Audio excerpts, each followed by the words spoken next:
Salut les survivants, ça roule! Alors aujourd'hui on va s'intéresser à un élément crucial du cinéma, la composition de l'image. Et pour bien comprendre ce que c'est et son extrême importance, il est avant tout important de connaître ce qu'est le champ, le cadre et le hors-champ. Et ça tombe bien, je vous ai déjà fait un épisode dessus. Je vous mets l'affiche par ici. Donc je vous conseille d'aller le voir avant celui-ci. Ceci étant dit, voyons aujourd'hui ce qu'est la composition de l'image au cinéma. Définition!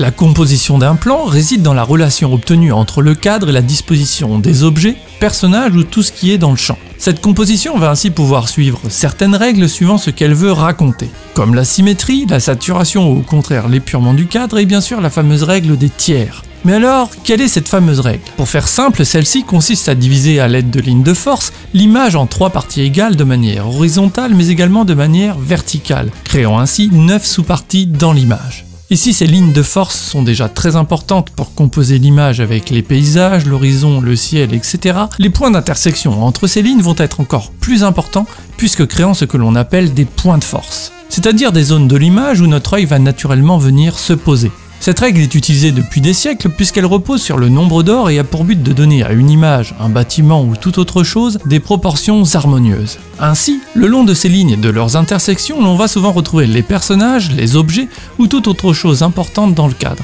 Pour faire simple, la règle des tiers repose à la fois sur un aspect esthétique, mais également pour rôle de dynamiser la scène. Mais bon, à cette définition, et voyons ensemble quelques applications de composition au cinéma. Application! La composition de votre cadre et donc de votre image est ainsi extrêmement importante, puisqu'elle va diriger l'œil du spectateur où vous voulez qu'il regarde. Elle peut donc avoir pour fonction une esthétisme pure, ou encore manipuler le spectateur en attirant son attention sur un point précis, pour par exemple le surprendre par la suite. La règle des tiers laisse justement souvent de l'espace devant le personnage pour voir où il regarde, ou au contraire à l'arrière de celui-ci, nous laissant présager que quelque chose va surgir. Mais si l'on veut au contraire isoler le spectateur avec le personnage, on aura alors tendance à utiliser la symétrie, excluant tout contexte extérieur à ce dernier. Mais quand on crée une composition, il faut également penser à la perspective, en utilisant ce que l'on appelle des points de fuite que l'on place très souvent habilement sur un des points de force. On va retrouver également des compositions sursaturées en éléments, créant l'anarchie, ou à l'inverse épurées au possible pour par exemple nous apaiser. Bref, la composition au cinéma offre une infinité de possibilités faisant ressentir à leur tour une infinité de sentiments. Bien évidemment, une fois de plus, comme tout concept, celui-ci peut et doit être transgressé afin de créer des émotions particulières ou encore surprendre le téléspectateur. Mais avant de transgresser, il faut toujours comprendre ce que l'on veut détourner.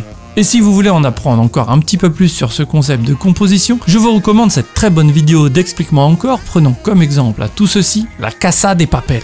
Voilà mes survivants. Bon alors, même si je n'ai pas pu couvrir l'ensemble des compositions existantes au cinéma car il nous aurait fallu 3 heures, j'espère que cet épisode vous aura tout de même plu. Si c'est le cas, vous pouvez soutenir mon travail sur Tipeee car c'est vraiment une aide énorme pour moi au quotidien. Pensez également à liker, partager et tout le team. Sur ce, moi je vous love et surtout n'oubliez pas que pour survivre, faut bouffer de la culture.